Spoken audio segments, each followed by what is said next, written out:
میں کو ایک قصہ سناتا ہوں. مکہ مکرمہ میں ایک عورت تھی.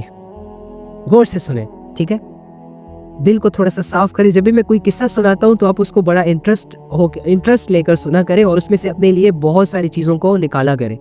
بہت ساری علم کو سننے کے ساتھ ساتھ نا اس سے کوئی نتیجہ بھی نکالا کریں, اور ایک ارادہ بھی کر لیا کریں پھر, ٹھیک ہے.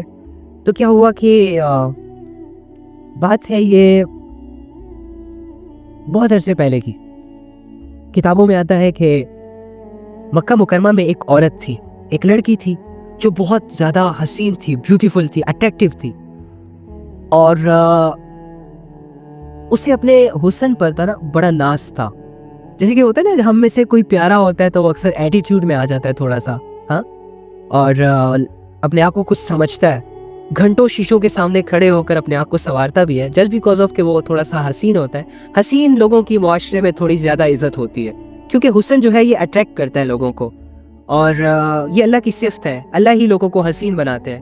ویسے تو اگر اللہ کی نگاہ سے دیکھا جائے, اللہ کے علم سے دیکھا جائے, جو اللہ نے ہمیں بتایا ہے, جس طرح اللہ نے ہمیں سمجھایا ہے, تو اللہ نے ہمیں کہا ہے کہ لَقَدْ خَلَقْنَا الْإِنسَانَ فِي أَحْسَنِ تَقْوِيمٍ, کہ میں نے ہر انسان کو بہت ہی اچھے طریقے سے پیدا کیا ہے, حسین پیدا کیا ہے, ٹھیک ہے. لیکن جس کے پاس تھوڑا فیس کٹ اچھا ہوتا ہے, اور جس کے پاس تھوڑا سا بولنے کا انداز اچھا ہوتا ہے, اور جو تھوڑا سا ناز نخروں والا ہوتا ہے, تو پھر معاشرہ اس سے زیادہ اٹریکٹ ہوتا ہے. تو اسی طرح کی ایک لڑکی مکہ مکرمہ میں تھی جو بہت حسین تھی, اور اس کو اپنے حسن و جمال پر بہت زیادہ ناز تھا.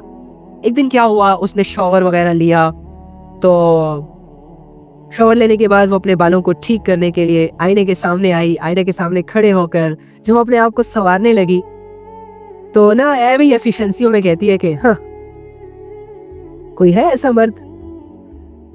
مرد جو مجھے دیکھے اور میری تمنا نہ کرے. وہ لڑکی کہتی ہے اپنے آپ کو دیکھ کر, حسین تھی, ایٹیٹیوڈ تھا اس میں. تو یہ جو میاں بیوی کا جو رشتہ ہوتا ہے نا, یہ بڑا فرینڈلی ہوتا ہے. تو وہ شاید فرینک ہو آپس میں, تو ساتھ میں اس کا خاوند بھی کھڑا تھا. اب یہ خاوند کے سامنے ذرا ویسے ہی اداؤں میں شیشے کے سامنے کھڑی ہے اور کہتی ہے کہ ہاں, کوئی ہے ایسا مرد, کوئی ہے ایسا لڑکا جو مجھے دیکھے اور دیکھنے کے بعد میری تمنا نہ کرے, یعنی یہ خواہش نہ کرے کہ کاش یہ لڑکی میری زندگی میں ہوتی. تو خاوند نے کہہ دیا کہ ہاں. اس کے شوہر نے کیا کہا, ہاں ہے ایک ایسا لڑکا, ہے ایک ایسا آدمی. تو بیوی کہتی ہے کون؟ تو خاوند نے کہا عبید بن عمیر. یہ اس وقت مسجد نبوی میں خطیب تھے, عالم تھے, درس وغیرہ دیتے تھے لوگوں کو, اور اللہ والے بھی تھے, اور تقویٰ اور طہارت اور پرہیزگاری میں لوگوں کے سامنے تھے, لوگوں کو اچھی اچھی باتیں بتاتے تھے. تو ظاہر سی بات ہے یہ امیج تھا اس کا معاشرے میں. تو جب اس عورت نے شیشے کے سامنے کھڑے ہو کر اپنے حسن و جمال کو دیکھ کر نزاکت کے موڈ میں کہا کہ ہے کوئی ایسا لڑکا جو مجھے دیکھے اور میری طرف اٹریکٹ نہ ہو, میری تمنا نہ کرے, تو اس کا شوہر سے کہتا ہے آگے سے کہ ہاں ہے ایک آدمی ایسا ہے جس کو میں جانتا ہوں, عبید بن عمیر اس کا نام ہے.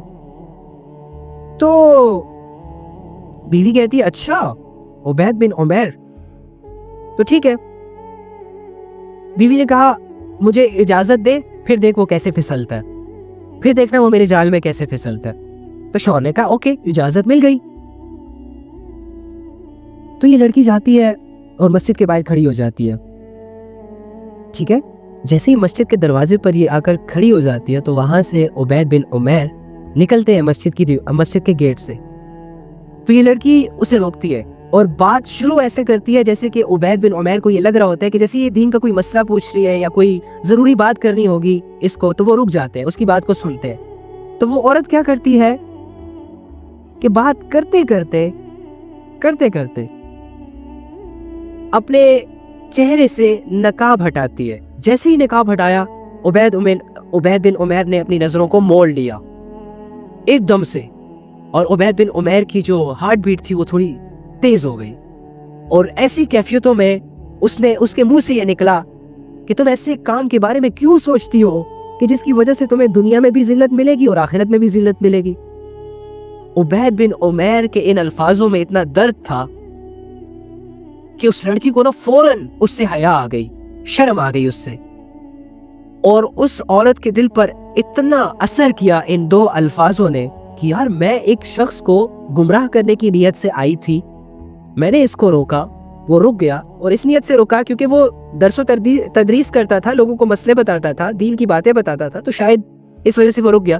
تو خیر میں نے اس کو روکا، یہ رک گیا، میری بات کو سنا، میں نے نقاب ہٹایا، میرا حسن اس کے سامنے نمایاں ہو گیا، اور اس نے فوراً منہ سے میرے چہرے سے نظریں ہی موڑ لی، اور بدلے میں مجھے کہتا ہے کہ تم اس کام کے بارے میں کیوں سوچتی ہو، کیوں ایسا ارادہ رکھتی ہو کہ جس کی وجہ سے دنیا میں بھی تمہیں ذلت ملے گی اور آخرت میں بھی تمہیں ذلت ملے گی۔ بس یہ کہنا ہی تھا کہ اس لڑکی کو شرم آئی، حیا آئی، اور وہ گھر کی طرف واپس ہو گئی۔ جیسے وہ واپس ہوئی تو اس کا خاوند اس سے پوچھتا ہے، ہاں بھائی کیا ہوا، کیا بنا؟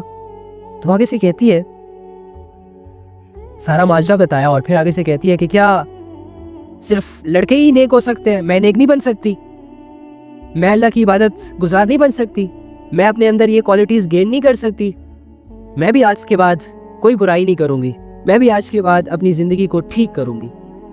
چنانچہ یقین کرو ان 2 الفاظوں نے اس کی زندگی کو چینج کیا، جو بہت زیادہ ماڈرن تھی، اٹریکٹیو تھی، اور اس نے جب یہ ارادہ کیا کہ آج کے بعد میں بھی حیادار بنوں گی، میں بھی اللہ کے حکموں کی تابعداری کروں گی، فرما برداری کروں گی، تو کیا ہوتا ہے کہ وہ ارادہ چونکہ سچا تھا اور اللہ کو پسند آ گیا تھا، تو پھر یہ عبادت گزار بن گئی تھی۔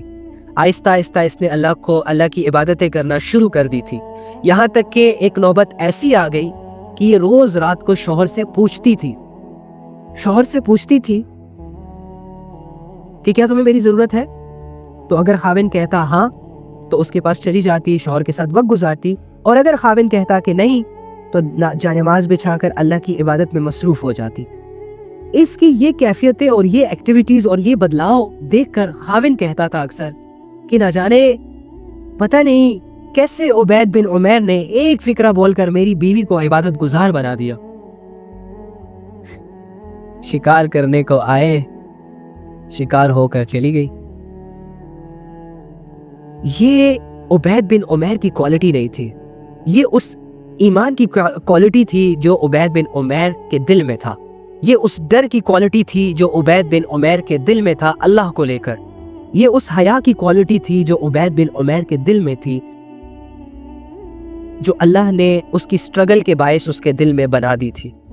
عبید بن عمیر عبادت گزار تھے، عبید بن عمیر اللہ رب العزت کی فرما برداری میں اپنی زندگی گزار رہے تھے، اس کا نفس پاکیزہ تھا، اس کے اندر ایمان کا پہاڑ تھا، جس وجہ سے اس کے منہ سے صرف 2 الفاظ نکلے اور سامنے والی لڑکی کے پوری لائف چینج ہو گئی، وہ بھی عبادت گزار بن گئی۔